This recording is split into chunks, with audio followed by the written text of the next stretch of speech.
We are dependent, every one of us, on air, water, food, sleep. Sure, but there's one dependency we've created for ourselves. And we usually only notice it when the following happens. Our modern life hangs on a network of copper wire. We need electricity constantly, without a break. And our demand is increasing. Almost 5 times as fast as the world's population.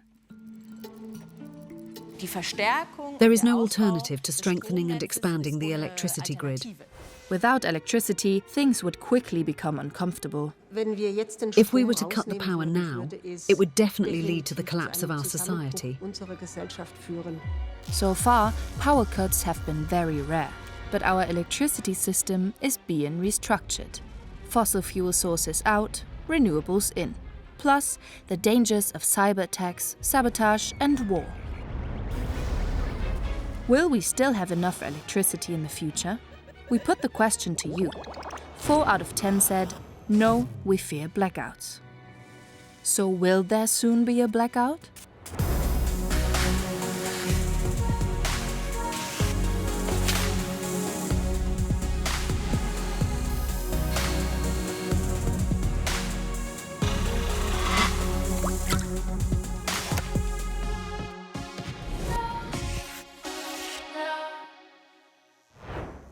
Just imagine, the power is off, the lights go out, blackout. What may only be annoying at first becomes existential after a few hours.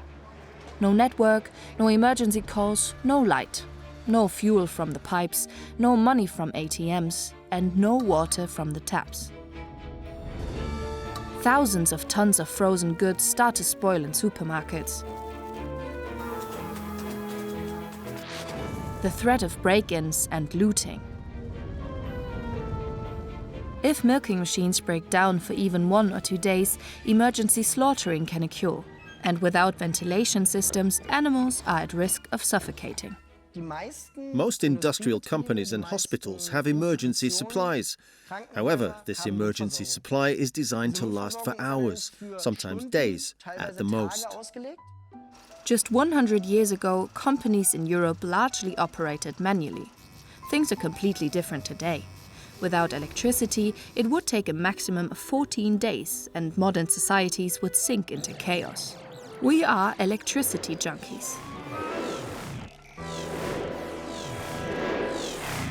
In industrialized nations, this addiction has been satisfied for decades by a centralized electricity grid. A centralized power grid means we have few large power plants and only one energy direction. From the large power plants, it goes via the transmission grids, via the distribution grids, to the large consumers, industries and such, into households.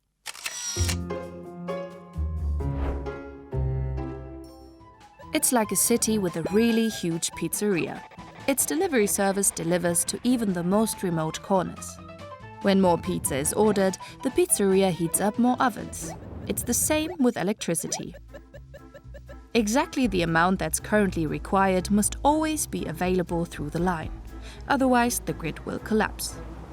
To prevent this from happening, power plants are taken off the grid, switched on again, and electricity is imported and exported. The main thing is that everything flows. But what exactly is flowing? It results from the movement of electrons through conductors such as copper wires. We have been doing it for like the last 150 years. It seems easy now, but a lot of effort has gone into making it what it is today. Electrons are very slow by nature. At 0.5 millimeters per second, almost 3 times slower than a slug. In order for them to shoot through our pipes at almost the speed of light, we have to squeeze them like tomato sauce from a tube. We create the necessary pressure by building up tension between 2 points, pulling them apart. Similar to a waterfall. The higher and steeper it is, the greater the pressure. We push our electrons through copper wires at 200,000 kilometers per second and send gigantic amounts of energy. This is how we keep our modern world running. There is just one catch. The electricity must always pulse through the grid at a certain frequency. In Europe, this is 50 Hz. However, if there is too much or too little electricity in the grid, the frequency fluctuates. Too much fluctuation and, at some point, things stop working. Because all our devices are polarized to 50 Hz. There is one main reason why there are 50 of them. Lamps, mostly gas lamps. As soon as they received 50 Hz, they stopped flickering. Our electricity grid is a diva. A deviation of 0.2 Hz up or down is enough to trigger the first emergency mechanisms. Nevertheless, how likely is a real blackout? Unlikely. At least in Europe. In Germany, for example, we had an average outage in 2020 of around 12 minutes per subscriber, or per end consumer. That is way ahead of the global average. However, this is mainly because over 3,000 conventional power plant units are currently playing first fiddle in Europe, always in the 50 Hz cycle. They deliver reliably, so everything remains stable. For a power grid to provide a stable voltage, which it has to do, it needs a certain amount of inertia. So you really need large machines that are inert, that are difficult to stop. This is usually the case in large coal-fired power stations, gas-fired power plants and nuclear power plants. It's there. Slow down again. The large power plants heat water and use the steam to set large turbines in motion, which in turn drive generators. And magnets rotate in the generators and generate voltage. This is normally enough. But what happens when suddenly much more electricity is needed? For example, when the floodlights come on a football match day in winter. Then something has to happen immediately. Power plants are being ramped up, but this can take time. In the meantime, the inertia of the rotating masses helps. Their kinetic energy briefly compensates for the power deficit. This reserve lasts until the power plants have adjusted their control power to the new demand. And there is another reason why our network is relatively secure. It's called -1 safe. This means that if a piece of equipment or a line fails, there are at least one or two others that can take over. Sounds great at first, but will it stay that way? In the USA, the number of severe power outages has more than doubled in the last 2 decades to 100 per year. The reason? There are more severe storms than before, and storms can cut cables. Extreme weather also causes problems in Europe.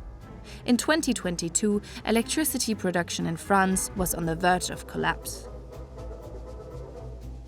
The special feature was that the majority of the nuclear power plants could not be in operation due to the drought problem, meaning the appropriate cooling water from the rivers could not be used. There was also the problem that the nuclear power plant fleet in France is very old and requires maintenance. This combination of problems meant that a large proportion of the power plants were out of action, and there was a corresponding bottleneck. But it's not just the power sources that are problematic. The structure of the grid is too.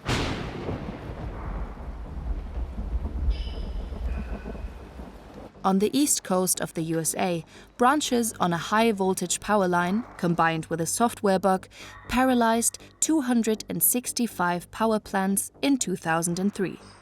50 million people were without electricity for 7 hours. In 2005, 25 communities in Münsterland were left without electricity for up to 4 days after heavy snowfall. In 2022, over 50% of households in India reported being without electricity for several hours a day. And in the same year, a new high of 200 days of blackouts was recorded in South Africa. The current electricity grid really needs to change, so that we can maintain our entire industry, our entire society, our entire luxury, our entire mobility. Our grid was built in an era where there was no talk of climate change and there was great faith in nuclear power. The grid was centralized. Only a few power sources provided overall stability, and that is exactly what is changing.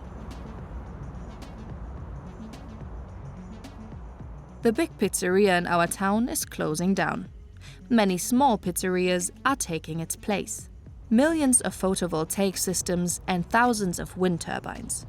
But they have one disadvantage: their output fluctuates.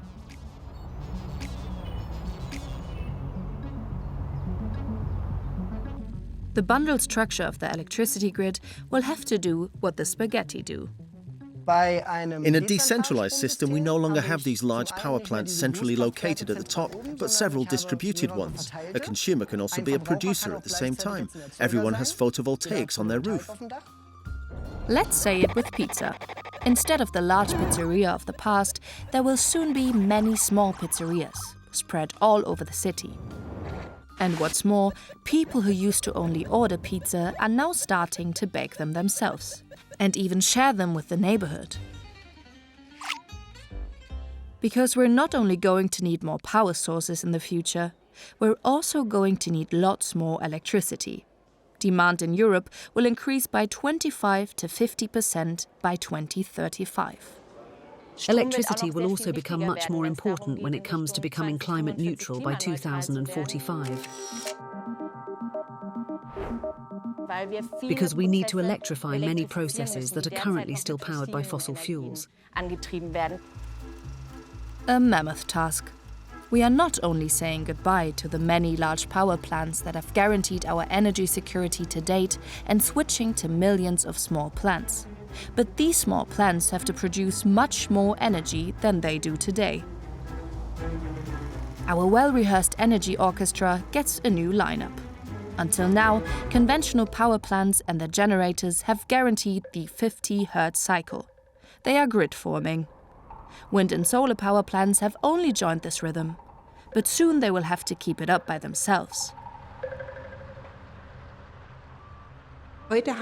Today we have tens of thousands of wind turbines and hundreds or thousands of hydropower plants and hundreds of thousands of solar installations, if not millions at some point. And they all have to be interwoven and networked. Just like a few people used to network together, fluctuations in the grid could easily be balanced out. Wind and solar power can also fail from time to time, as they don't have a guaranteed power plant output. In short, calm plus cloud equals hardly any power, at least in one region. A few kilometers further on, there might be wind and sun. By eliminating this centralized system, just a few power plants to control and monitor, in favor of this decentralized system with many consumers and many producers, we have to give the individual players a certain amount of intelligence. Ultimately, this can be described as swarm behavior. Transmit and distribute power will require some support. We may need the support of artificial intelligence. In fact, being able to predict how many hours of sunshine you have tomorrow, being able to predict wind speed over the next 1 hour, 2 hours, and the next 24 hours. The electricity grid of the future will therefore resemble a swarm. How well it works depends above all on the ability of each individual component to communicate with all the others. This requires artificial intelligence. But installing it in a running system is like open heart surgery, in which the old, large heart is replaced by many small new ones without bringing the organism to a standstill, because that would be a blackout.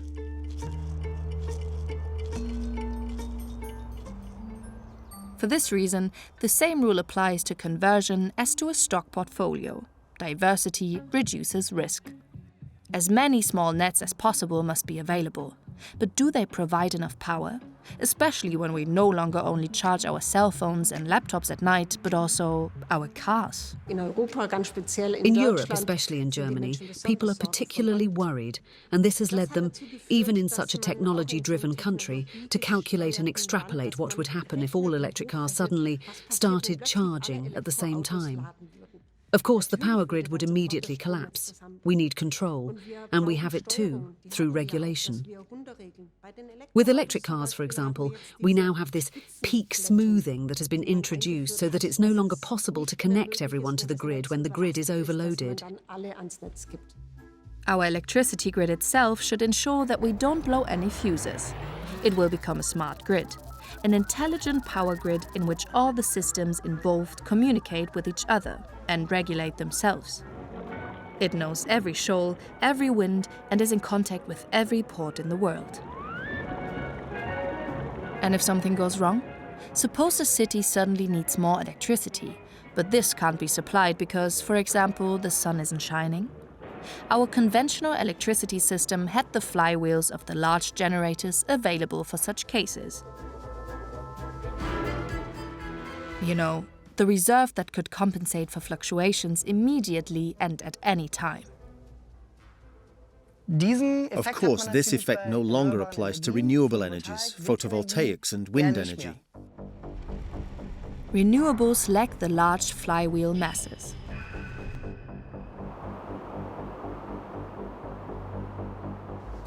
How do we keep the frequency up anyway? Where do we store energy so that it is available when we need it? We are good at producing electricity like hay, but we still don't have big barns to store it in. That's laughable, actually. We've known about batteries for over 300 years. The basic principle hasn't changed much, and there are small versions everywhere. But why are there hardly any large ones on an industrial scale? Huge batteries would be the solution. Frozen pizza, so to speak.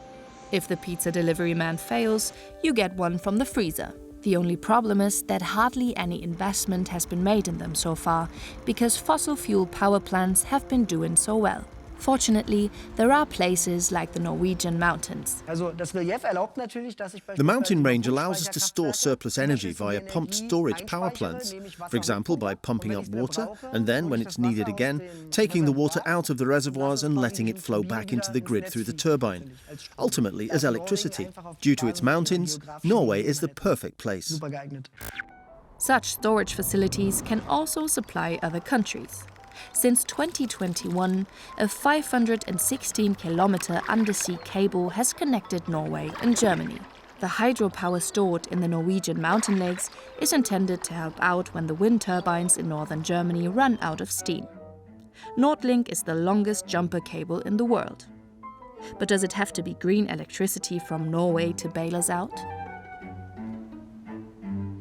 You probably won't find storage facilities closer to the roadside. Or will you? How many storage options do we have in cars alone? They only drive 4% of the day. So 96% of the day, the cars and therefore the storage units are standing around somewhere. If we were to use them all, not only electricity in and then drive, but also electricity in, store, and electricity out again for someone else. And if we were to use all these batteries, there are 43 million of them in electric cars, or even just half of them, then we would have a huge storage facility, able to store several days' worth of the electricity needed in Germany. That could be a solution. The storage for our electricity is distributed across 40 million cars. Each individual vehicle would be a cell in a gigantic battery organism. There's just one catch. The lithium used for the batteries lives up to its name as a rare earth. It only makes up 0.006% of the Earth's crust. According to the Federal Institute for Geosciences and Natural Resources, it will be in short supply by 2030 at the latest. So why not use a substance that we have in abundance? How about water? More precisely, hydrogen. It is a clean electricity storage medium and is easy to transport. During production, water is broken down into its individual components, hydrogen and oxygen. This requires a lot of energy, which is only partially stored in the hydrogen. The hydrogen has to be captured, encapsulated, or kept under pressure so that we can use it at all. And all that energy that goes into this is of course partly lost during production. That's the catch. 40% of the energy is lost if we store electricity in hydrogen.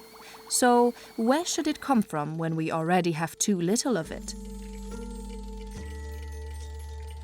Ideally from places where solar energy is available in such gigantic quantities that the loss is irrelevant. In the Namibian desert, hydrogen is to be extracted from seawater over an area of 4,000 square kilometers, roughly the size of Mallorca, and then transported to Germany by ship. For a group of British investors, hydrogen is an unnecessary detour. They want to transmit solar power from the Sahara directly to their homes, with a 3,800-kilometer-long cable. So is this the solution? Simply outsource the electricity problem? Of course, you can transport electricity over long distances, but this also means that you create very clear dependencies, even if you spread it out as widely as possible and build as many power lines as possible. Of course, these are also very expensive. So are we repeating the mistakes of the past, only one size bigger? Couldn't we approach the matter in a more detailed or, let's say, more intelligent way? And since we've just been to Africa, perhaps we can take a leaf out of their book. On the one hand, 620 million people live south of the Sahara without access to electricity because the expansion of large grids is often slow. On the other hand, another principle is coming into play, a kind of counter-model to the huge electricity grids in Europe. There we can rely on mini and microgrids, and those are coming up recently in many countries. The good thing about having some of the decentralized grids is that when you are giving power from those, because they are small and it's easier to manage some of those ones, they tend to give you much more reliable power if they are well designed than the central grid. It can be solar standing alone, it can be wind standing alone, or it can be a hybrid of solar and wind plus other technologies. What the developers do is that they make it possible for mini grids to be able to hook on to national grids should they arrive in a community later. Would that also be an idea for Europe? Only cheaper and without importing electricity? I believe it's theoretically possible to cover Europe's energy requirements from renewable energies on site. However, this would also require everything to be mobilized. That means you would have to use existing roof systems, parking spaces, for example. So you can't cheat physics. You have to generate the energy somehow. You need the space. Several hundred communities in France and Germany are already working on this. They want to supply themselves with self-managed electricity and heat from solar, wind and biogas plants. Why don't we do this everywhere? If you're a scientist like me, you were already offering solutions 20 years ago. How much solar energy can be produced and from where? And we have the money for it, and we have the technology for it, and we have all the know-how for it, and it still hasn't been implemented. And then you ask yourself why. We could cover our electricity needs entirely from renewables, but we don't. For economic reasons, electricity suppliers buy certificates instead in order to green the electricity generated from coal and gas. In southern Germany alone, we have over 2,000 hours of sunshine per year. With the development of the solar cadaster through aerial surveys, you have the exact angle, orientation and shading of every roof. It is possible to know exactly how much electricity we can produce from solar energy. And 20% of the roof area is enough to cover the entire private electricity demand.